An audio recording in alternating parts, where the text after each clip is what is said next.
Welcome back, everyone. This is the fourth lesson in the meteorology unit. Third one was just kind of a rehash, a review of relative humidity and some of its relationships.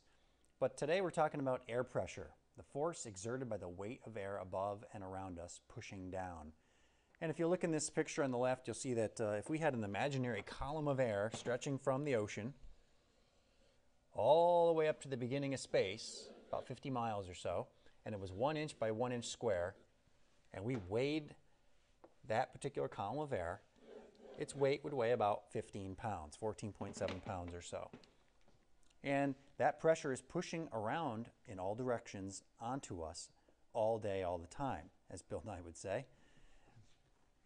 The lowest air pressures would be found up near space, and because down at the ground you have more air above you, the highest air pressures are found right at sea level. And air pressure changes throughout the day and throughout the year simply because weather moves around. Messing with pressure, water pressure that is. Now this right here shows it's these little miniature cups, and these cups look like they've been shrunk because they have. And this isn't air pressure, but it's just a great way to show how pressure itself can change things. And the way this is done, my brother sent me one of these. He's a geologist, and he was working off the coast of Antarctica on a drill rig ship. They take these coffee cups, these foam coffee cups, and just for fun, they tie them to the drills, not to the part that would actually go into the rock in the bottom of the ocean, but it would get submerged down very deep, and the water pressure would smush these cups. But before they actually did that, they draw cool things. In this case, my brother sent me a cup with some cartoons drawn on it and a happy birthday. And then he sank this thing at the bottom of the ocean. The cup smushed to a really small size. It was like a little bit bigger than a thimble. And then he shipped it to me in a box for my birthday. It's pretty cool. I've since lost that cup, so I have some pictures here I pulled off the net. All right, back to air pressure though. Air pressure is measured with an instrument called the barometer. And its units are usually measured in millibars or inches of mercury. And there's a couple different types of barometers here. You'll see one on the left, the mercurial barometer. It uses liquid mercury, and it's open to air. The air pushes down on the mercury, pushing the mercury up this vacuum tube, and the height that it reaches is measured, in this case, in inches above the column. So this is 29.92 inches. And if the air pressure were to increase more, it would push it up higher. And if the air pressure were to decrease, the liquid would come down lower under the weight of its own gravity. Now, a newer type of barometer is called the aneroid barometer. It means without liquid. These don't have mercury in them. What they do have is a sealed cell, or a series of cells here, kind of like an accordion. And these cells can stretch or compress. And in this case, if you compress it under atmospheric pressure, more pressure is pushing on it, it pushes the needle up higher.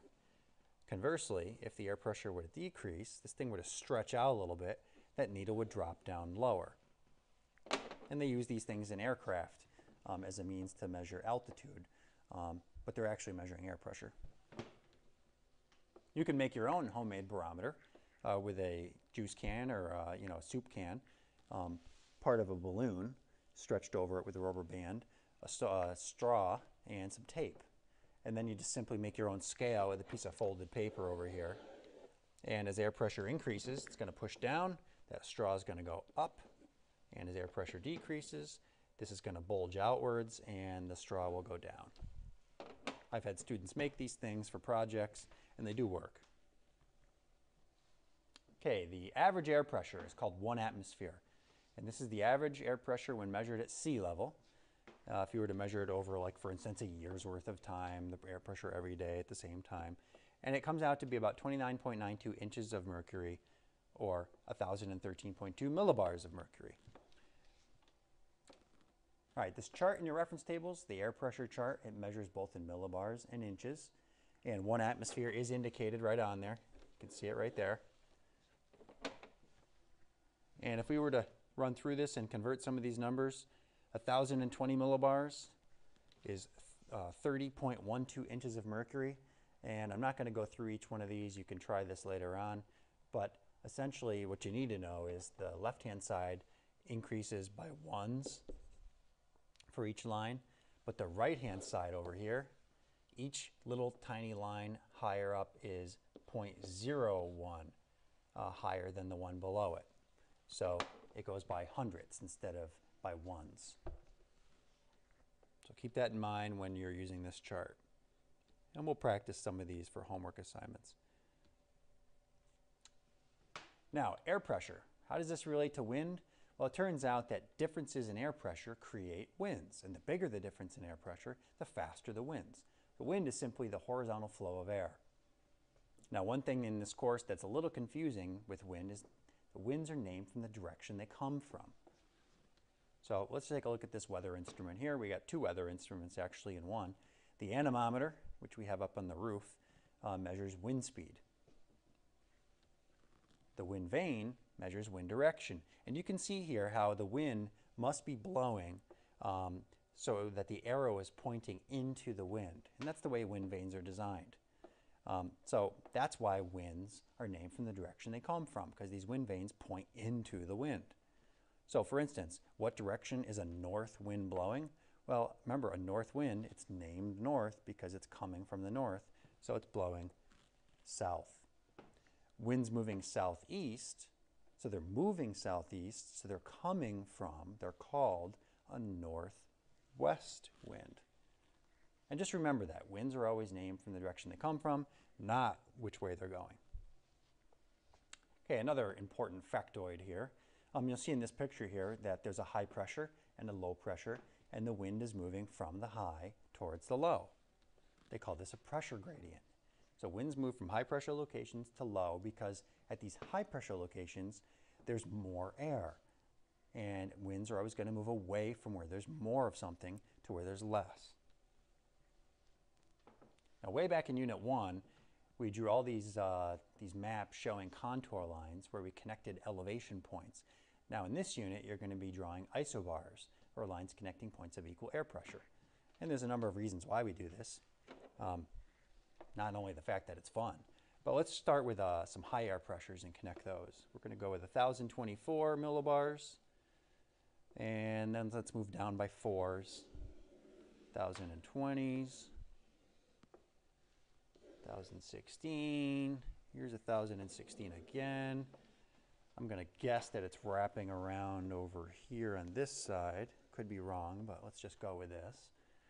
And we're going to continue down by 4 each time. There we go.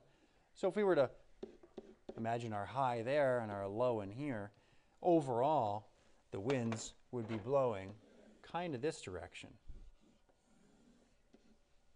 Overall. And we could look at the distances between the isobars here, and we might determine some speeds of the winds. There's a lot of reasons why we do this. Here's a much more complicated one. We're going to be working on stuff like this in lab class. I'm not going to spend time on it right now because I'll probably screw it up. All right, speaking of wind speeds, the larger the pressure gradient between 2 points, and you can see that here as the closer the lines, the faster the wind speed. Fastest winds are shown by these close isobars. And so you can actually look at a weather map with isobars on it, and you can forecast where the fastest wind speeds are. You can see it right here. Which states would be experiencing the highest wind speeds? Well, these whitish lines are the isobars, and you can definitely see that over here, they're kind of far apart, so there'd be gentle winds there.